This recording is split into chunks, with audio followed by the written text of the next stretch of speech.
Una catástrofe, una noticia absolutamente catastrófica. Yo creo que de las más graves que pudo haber recibido el país en mucho tiempo. Siempre nos acusan de que culpamos de todo a Correa, pero ¿qué podemos hacer si la culpa es de Correa? No me queda más que insistir en algo con lo que cerramos hace poco otro episodio sobre el Coca-Codo.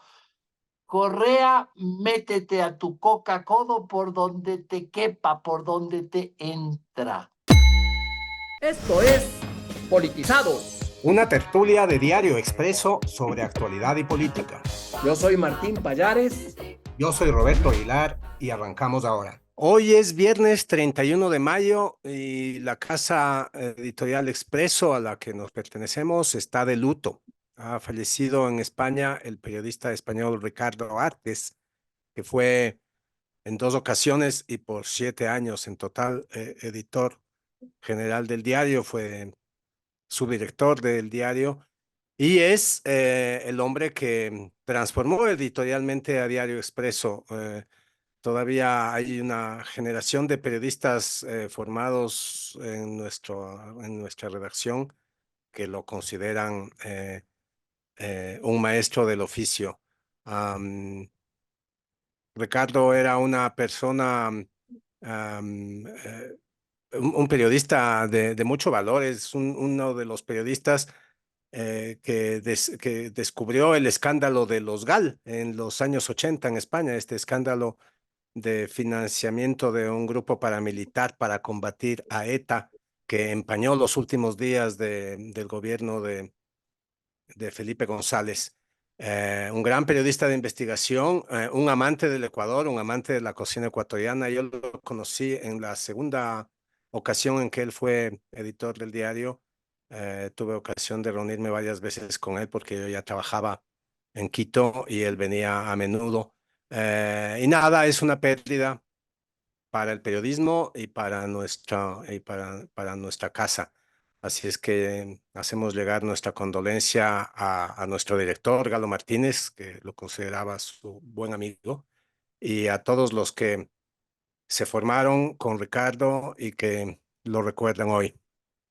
Y bueno, pasamos de esta noticia triste con la que abrimos nuestro episodio de hoy a una noticia más que triste, catastrófica, Martín. Pasamos de la tristeza a la catástrofe, cosa que parece ya habitual en este país, ¿no? Sí, una catástrofe, una noticia absolutamente catastrófica. Yo creo que de las más graves que pudo haber recibido el país en mucho tiempo. Pero bueno, que es una noticia sobre algo que puede acontecer. eh, y tiene que ver Que está nuevamente, aconteciendo, ¿no? está aconteciendo, está avanzando, está corroyendo, está, sí, está leudando, como dicen, ¿no? Eh, y tiene que ver otra vez con el Coca-Codo Sinclair, con la represa del Coca-Codo. Hace muy poco, en Politizados, aquí La mismo, semana pasada. sí, comentamos sobre la posibilidad de que los sedimentos que hay ahí provoquen sedimentos que no se están eliminando de forma automática, sino de forma manual, porque no quisieron hacer eso cuando se planificó toda la obra. Esos sedimentos provocan que Coca-Cola tenga que salir de servicio cada cierto tiempo. Creo que el 2004 habíamos hablado como de, ¿cuántas veces era, Roberto? Que 12 veces, algo así. Estaba ocurriendo a un ritmo de eh, una vez por mes, un poco más, y este año esa cosa se multiplicó. Bueno, si eso es grave, esto es mucho más grave porque tiene que ver Claro, con la eso. posibilidad cierta, real, de que Coca-Cola salga de servicio forever and ever, ya, que se Ya joda, no una vez porque por mes, sino para siempre. sí. Ujú. Y aquí voy a hacer un spoiler alert, ¿no? Todo es culpa de Correa. Qué raro, ¿no? Ya nos Qué van a raro. decir, ya nos van a decir, puchicas de estos, y dale con Correa. Y se lo hablan de Correa, Correa, le hacen la culpa de todo, que dice que. Bueno, Les quiero decir que si nos escuchan hasta el final de este episodio, nos van a dar la razón. Hasta los correístas más enseguidos nos deberían dar la razón. Eh, Porque vamos a hablar del Coca-Cola y de por qué Correa es culpable de un tema que acaba de saltar y que, no sé, Roberto, dales la noticia. Sí, o sea, siempre nos acusan de que culpamos de todo a Correa, pero ¿qué podemos hacer si la culpa es de Correa? Y deberíamos empezar diciendo, Martín, que esa versión del sabotaje de la que hablaba Daniel Noboa con respecto al sistema eléctrico, que hubo un sabotaje de la ministra Robo, que resultó ser correísta y que estaba saboteando, ah, resultó que esa historia no es tan traída de los pelos, ¿no? Al fin y al cabo parece que no era una fantasía después de todo. Aquí la pregunta debería ser por qué Noboa cometió la torpeza de entregar el Ministerio de Energía y el sector eléctrico a los correístas. Eso él nos lo podrá decir, porque eso es lo que hizo. Pero eso es otra Sí, porque historia. tú no le encargarías a los correístas el gasto de tu casa, ¿no es cierto? No les encargaría ni un saco de Ni que alacranes. paguen las planillas de luz. No, no, por favor, no. Pues este señor les encargó el sector eléctrico y el Ministerio de Energía. Entonces debería asumir ciertas responsabilidades antes de salir a sabotaje, sabotaje. Pero bueno, sabotaje probablemente. El tema es que hay un informe, Martín, un informe del Cuerpo de Ingenieros del Ejército de Estados Unidos, o sea, una de las mayores autoridades mundiales en esta materia. Y es un informe que alerta sobre la inminencia, esto es absolutamente catastrófico, Martín, sobre la inminencia de que la erosión regresiva del río Coca, este fenómeno que hemos visto que se ha venido produciendo desde hace 4 años ya, ¿no? Desde el 2020, cause finalmente el colapso de la central hidroeléctrica porque está a muy poca distancia, está a 7.3 kilómetros y sigue avanzando. Eh, y el tema es que este informe está en manos de SELEC, la Corporación Eléctrica, desde hace 3 meses, desde el 24 de febrero, y el gobierno, Martín, recién se entera. O sea, si no es Sí. porque el medio digital Primicias, que se consiguió el informe y empezó a filtrar información, eh, habló de este tema, a lo mejor el ministro Roberto Luque no se enteraba. Aparentemente el ministro se acaba de enterar porque lo leyó en Primicias. No lo ha dicho él así, pero fue a raíz de las publicaciones de Primicias que Roberto Luque dice, a ver, ¿qué pasa aquí? Y ayer jueves, el ministro Luque, Roberto Luque, fue hasta el sitio de los hechos a visitar Coca-Cola para ver qué se puede hacer. Nosotros hemos conseguido el informe, es un documento de 60 páginas, muy técnico, con muchos gráficos, lleno de fotografías, gráficos, cuadros. Es un informe técnico sobre cuestiones especializadas de hidrología, de sísmica, etcétera, escrito en inglés. O sea, no es que sea nuestro fuerte ni lo uno ni lo otro, pero ahí le dimos y hemos entendido lo básico, lo fundamental, que es que la evaluación es catastrófica, Martín. Sí, yo creo que ese informe hay que irlo estudiando y leyendo poco a poco. Es largo, son 60 páginas, hay cuadros, como tú dijiste. Hay cosas de las que no se han mencionado de ese informe que yo creo que habrá que ir publicando, ¿no? Aquí nos vamos a ocupar de la parte principal, que es de esta cosa absolutamente alarmante. Y quiero insistir en algo que tú dijiste, el cuerpo de ingenieros del ejército de los Estados Unidos o de la Armada, como dicen ellos, no es cualquier cosa. Es uno de los organismos especializados en ingeniería y sobre todo en temas de agua, de hidráulica, más importante, si no el más importante del mundo. Estuvieron metidos Más, hasta en la construcción del canal de Panamá, en la Primera Guerra Mundial, etcétera. O sea, no es cualquier cosa que estos señores hayan dicho lo que están diciendo. Eh, Básicamente advierten, ¿no es cierto?, que esta erosión regresiva, que fue un fenómeno súper veloz y voraz, ¿no? Se reactivó hace muy poco tiempo y que podría alcanzar las obras de captación del Coca-Codo, que está a apenas 7.3 kilómetros de la central, ¿no es cierto? Esto en un plazo, ellos dicen, de 2 a 5 años.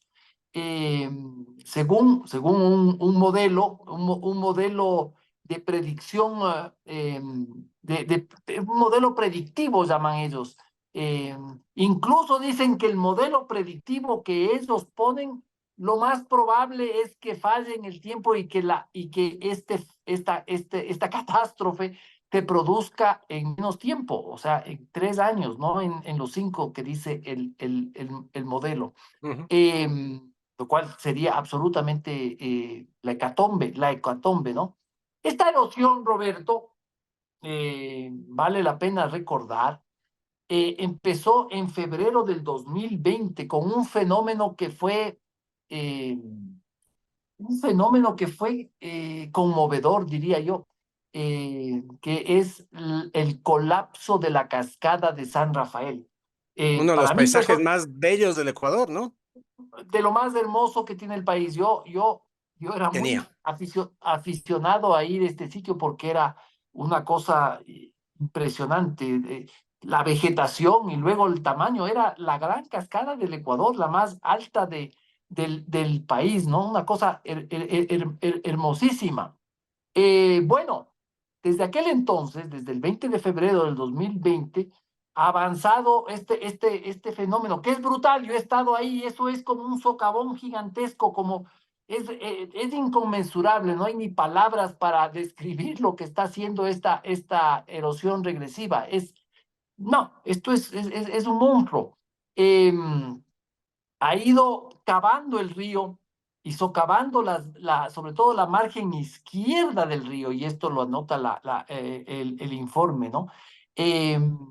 Eh, ya no solo que erosionó a partir de la cascada, sino que llegó a dos afluentes del río Coca, el río Malo y el río Loco. Eh, está, Qué está bonitos muy nombres, cerca. ¿no? El malo y el loco. El malo y el loco, sí, por algo habrá sido.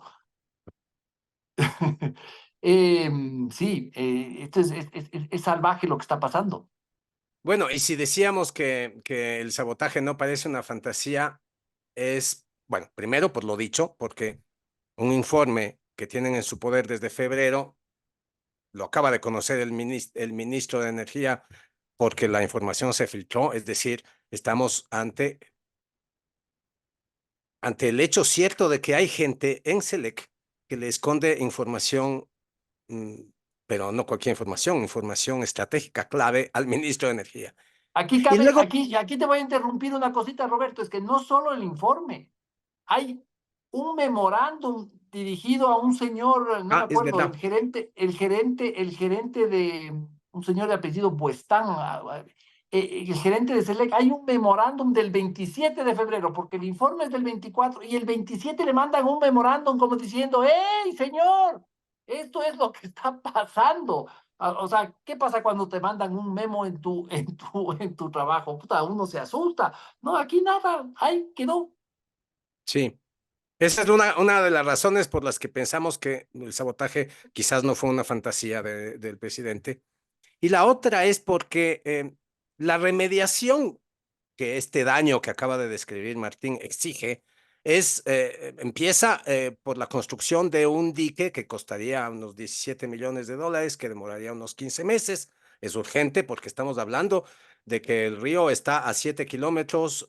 Los ingenieros de Estados Unidos dicen que entre 2 y 5 años, pero quizás más seguro que antes, em, esa erosión regresiva va a llegar a la central. Entonces, si esta obra de remediación demoraría 15 meses, hay que empezarla ya, ¿no es cierto? Pues bueno, la tienen detenida. ¿Quién la tiene detenida? Selec, entre Selec o la SECOP, no se sabe. El ministro Luque acaba de decir que hay que salvar la licitación porque ya se hizo, se abrió una licitación para la construcción de ese dique. Se presentaron 8 empresas al concurso, 3 fueron calificadas. El resultado debió hacerse público el Día del Amor, el 14 de febrero, debía anunciarse el resultado y salió CERCOP, el organismo que tantos éxitos ha tenido en las compras para el Hospital del Niño. Salió CERCOP a declarar desierta la licitación, habiendo 3 empresas calificadas y tratándose de una urgencia, pero real urgencia, apocalíptica. Y el informe de CERCOP dice que las condiciones son cambiantes y que por eso es mejor no proceder. O sea, claro, las condiciones son cambiantes porque la erosión avanza. Es obvio que las condiciones son cambiantes y por eso es que es urgente construir esa represa. No, entonces como las condiciones son cambiantes, esta incertidumbre, o sea, básicamente lo que dice CERCOP es que no hay cómo arreglar las goteras porque está lloviendo. Eh, y ahí está, detenido. El ministro está empeñado en salvar esta licitación. Hay que darle el crédito al ministro que cuando estuvo en la asamblea, me parece que fue el 9 de mayo, se presentó, fue llamado a la Comisión de Fiscalización de la Asamblea a informar sobre estos temas. Él dijo que había mafias que están operando y boicoteando el tema del sector eléctrico y parece ser que aquí están y él está, de alguna manera, está dándoles cara a esas mafias, está tratando de salvar esta legislación. Entiendo que porque vio el informe de los geólogos gringos y sabe lo que se le viene encima, ¿no? Sí, hay que darle el crédito, ¿no? Está manos a la obra, y ya por lo menos ayer se fue hasta el sitio. Pero oye, Roberto, tú hablas de este posible complot, casi digo compost, pensando en el otro episodio. Este, ¿Quién crees que se beneficia de esto? Pero antes de que me respondas, Roberto, antes de que me respondas esta pregunta, porque a mí sí me causa un interrogante muy grande, ¿no? ¿Quién se está beneficiando de esto? Pasemos a una pausa primero y luego me contestas. Es hora de abrir los ojos con Expreso. Plan Full, 59 centavos por día. Suscríbete en suscripción.expreso.es. Me preguntas quién se beneficia de la posible salida de funcionamiento de la central Coca-Cola Sinclair. La respuesta que se me ocurre es obvia, Martín. Los únicos que se benefician son los importadores de combustible, porque si se va Coca-Cola, el país deja de producir. O sea, el 25% pierde el 25% de su generación eléctrica y ese 25% de generación eléctrica tiene que ser cubierto, al menos hasta que se hagan otras hidroeléctricas, con plantas térmicas que funcionan a diésel. Entonces, son los importadores de diésel los que más se beneficiarían de una probable salida de funcionamiento de Coca-Cola Sinclair. El caso es que todo, no queremos acusar a nadie, pero sí dejar sentado que todo esto, Martín, todo es muy sospechoso, que se haya mantenido un informe 3 meses oculto, un informe con unas advertencias tan apocalípticas, ¿no? Estamos hablando de que estamos a punto de quedarnos sin el 25% de la energía que producimos. El hecho de que haya un concurso en marcha que es detenido sospechosamente con los argumentos más absurdos. Todo huele muy mal, Martín. Sí, muy mal. Como dice el dicho, ¿cómo es? Algo huele mal en Dinamarca, algo huele Sí, mal hay en... algo podrido en Dinamarca. Yo casi digo es en Budapest, por lo de pez, pero no, en Dinamarca. Bueno, Hay y algo podrido todo, en Bélgica. y todo, y todo, Roberto, todo esto pudo haber sido muy distinto. Capaz y no estaríamos hablando de este tema si no hubiera sido, o sea, no estaríamos hablando de esto si en el año 2007 se hubiera procedido como se procede normalmente para hacer una hidroeléctrica, más aún en una zona tan complicada desde el punto de vista geológica y sísmica. Y aquí es donde Salados, para los que dicen, todo es Correa, ustedes todo es Correa, ni sé qué, Salados, aquí es donde Aquí es entra el donde Correa señor entra. Correa, aquí entra. Eh, y ya, para que nadie se decepcione, aquí les voy a contar la historia de cómo fue esta cosa. En el año por ahí por el 2007, Correa estaba recién en el poder, y ya manifestó su interés en hacer Coca-Cola. Pero antes, el señor se había distanciado terriblemente de los organismos multilaterales. Había hablado En, mal de, en un sí, arrebato de dignidad y soberanía, hay que decirlo, ¿no? sí, sí, sí, sí, más soberanos que nunca. Incluso no me acuerdo bien, pero incluso creo que le sacó al del Banco Mundial, pero bueno, Ujú, era una etapa en que sí. Correa, muy soberano, muy altivo y muy manos limpias, empezó a arremeter contra los organismos multilaterales. Y esto me contó un funcionario del BID. Esto no hay registro documentado, pero yo he logrado reconstruir esta historia conversando con gente del BID. Y el BID, muy preocupado por esto, quiso congraciarse con Correa. Incluso le dieron un préstamo para algo que nunca daría préstamo el BID y que hasta ahora hay funcionarios de ahí que se avergüenzan de que haya sucedido esto, que le dieron un crédito para que TAME compre un Embraer brasilero, un avión. Eso normalmente nunca financia un organismo como el BID, pero bueno, para caerle bien a Correa, le hizo esto. Entonces Correa, medio encantado con el tema, les dice, señores del BID, hagamos, financienme en este proyecto. Mi proyecto es construir una hidroeléctrica en el río Coca, con el agua así, asado en este lugar, etcétera. Entonces los del BID encantados le dijeron, bueno, pero para hacer esto tenemos que hacer un estudio grande, Ambiental. ambiental, sísmico y geológico y de ingeniería, eh, que abarcaba un estudio de toda la cuenca, desde el Quijos hasta bien abajo, hasta la llegada del Napo. El BID le dice, nosotros le vamos a dar un crédito de $5 millones para que se haga este estudio. Y bueno, una vez que esté el estudio, arrancamos. Pero claro, aquí había un problemita que no le iba a gustar a Correa. Uno, que hacer el estudio tomaba entre año y medio y dos. Y sin ese estudio no se podía hacer licitación. El BID, tú sabes, trabaja únicamente con licitaciones abiertas. Y Correa montó nuevamente en Santa Cólera y Altiva y dijo, soberana.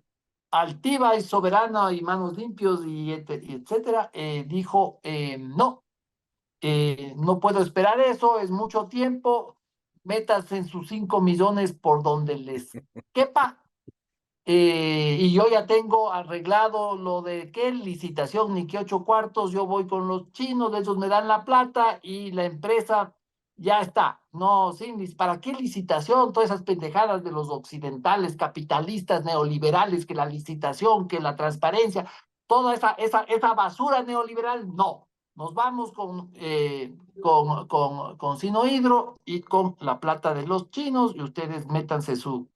Imagínate, este préstamo, lo que el BID le ofreció es que los 5 millones sean parte del crédito total, o sea, que no tenían que pagarle por aparte estos 5 millones, sino que era parte. Pero bueno, Correa no quiso, él quería apurar, no quería licitación, y con los chinos seguramente era más bonito hacer, ¿no es cierto? Y se fue con los Claro. chinos. Si hubieran hecho ese estudio, no estaríamos aquí hablando tanta pendejada, Roberto.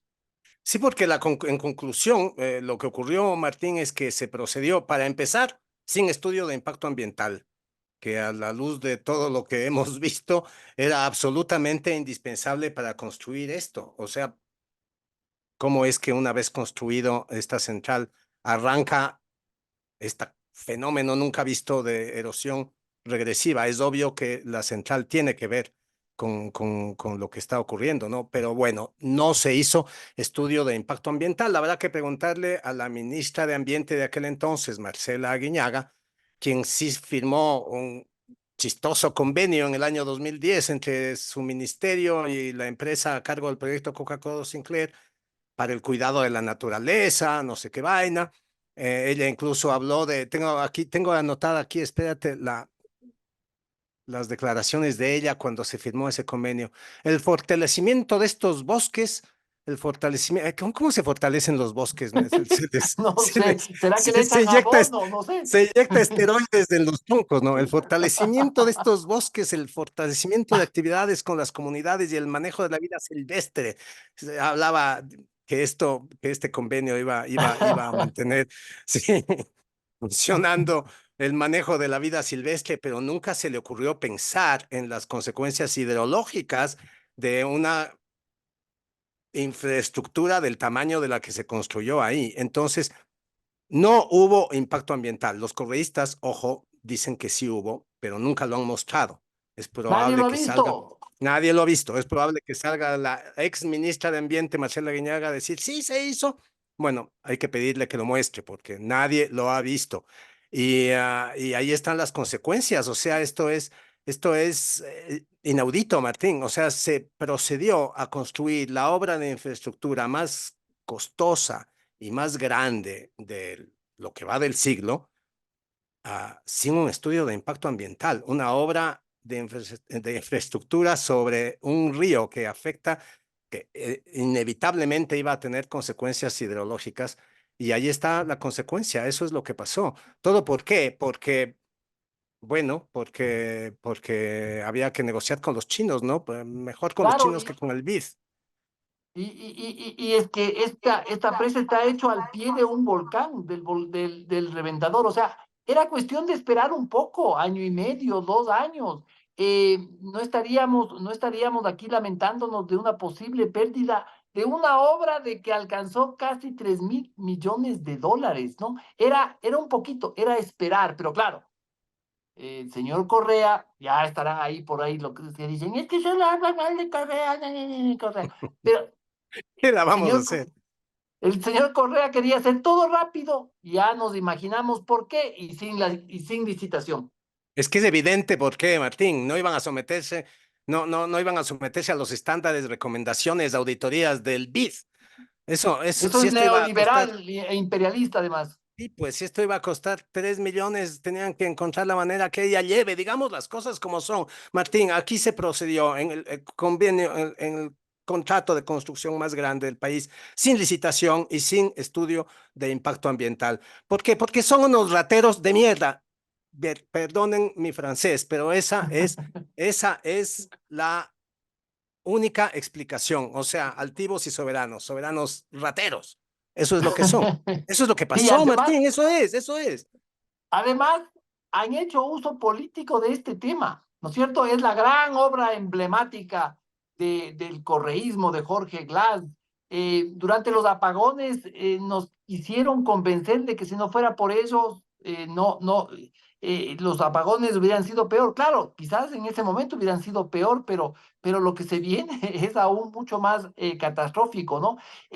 Han creado este marco, esta idea, ¿no? De que ellos sí fueron eficientes, eficaces, en poco tiempo, rápido, y todo eso, y todo eso es puro cuento, ese cuento de la modernización y que la matriz energética, la nueva matriz, puro, como dicen los gringos, y perdonen mi francés, pura caca de toro, ¿no? Lo que hicieron fue robar, hasta en lo chiquito, ¿no? Acuérdate, hasta lo de las cocinas de inducción, que con Coca-Cola, las cocinitas y todo hicieron mal, las cuentas salían claras, esas cocinas estaban mal, etcétera. Sí, y ahora nos encontramos ante una montaña de pérdidas. Primero, ya hay un informe sobre la salida de operación. Fíjate cómo son las cosas. Qué fantástica es la obra que heredamos del correísmo, que todavía no llevan 10 años funcionando la central, y ya tenemos a una burocracia trabajando en saber qué es lo que va a pasar cuando la central salga de operaciones. Entonces ya tenemos a una burocracia especializada en lo que va a pasar, y tenemos un informe sobre las pérdidas que va a producir la salida. Hay un informe sobre las pérdidas que va a producir la salida de operación de Coca-Cola Sinclair. Se calcula entre 191 millones y 322 millones. en energía, ¿no? De la energía que vamos a tener que comprar a Colombia, de lo que vamos a tener que pagar en diésel, etcétera, etcétera. Eso sin contar con las pérdidas que van a provocar en la economía nacional, los apagones que inevitablemente se producirán. Eso sin contar tampoco con la construcción del dique del que ya hablamos, este dique de 17 millones para evitar la llegada de la erosión a la central, sin contar con el túnel, que no sé cuánto costaría un túnel que está previsto en el informe de los geólogos, de los ingenieros del Ejército de Estados Unidos. Hablan de un túnel para evitar el depósito de los sedimentos que son, o sea, los sedimentos de la erosión regresiva, no los sedimentos que al otro lado están bloqueando y sacando de operación la central a cada tanto, sino los sedimentos de la erosión regresiva que se están acumulando y que van directamente hacia el río Napo. Eso, o sea, calculemos todo eso, calculemos el sobreprecio, ¿no? El sobreprecio que toda obra del correísmo implica. Calculemos las pérdidas por la salida de operación, que ya ha habido varias, de los oleoductos, ¿no? El SOTE, el OCP, la salida de operación de la carretera Quito-Lago Agrio, que algún rato habrá que reconstruirla, ¿no? Ahora para ir a Lago Agrio hay que ir por la Hollín-Loreto-Coca. El puente sobre el río Loco, que va a ser la próxima víctima, esto ya parece inevitable, y horror, la muy probable, según el informe de los ingenieros del Ejército de Estados Unidos, la muy probable inundación de la ciudad del Coca. ¿Por qué? Porque estos sedimentos que produce la erosión regresiva y que se transportan por el curso del río hacia la desembocadura del río Coca en el Napo, una vez llegados a la desembocadura, producen una cosa que los ingenieros llaman efectos de remanso, que disminuyen la capacidad de transporte de esos elementos, por lo tanto se acumulan ahí, y es muy probable que se termine inundando la ciudad del Coca, y esto es culpa de Correa. ¿Será culpa de Correa? ¿Es culpa de Correa? Sí, va a ser culpa de Correa. Bueno, ya para cerrar, Roberto, no me queda más que insistir en algo con lo que cerramos hace poco otro episodio sobre el Coca-Codo. Correa, métete a tu Coca-Codo por donde te quepa, por donde te entra. Es hora de abrir los ojos con Expreso. Plan Full, 59 centavos por día. Suscríbete en suscripción.expreso.es.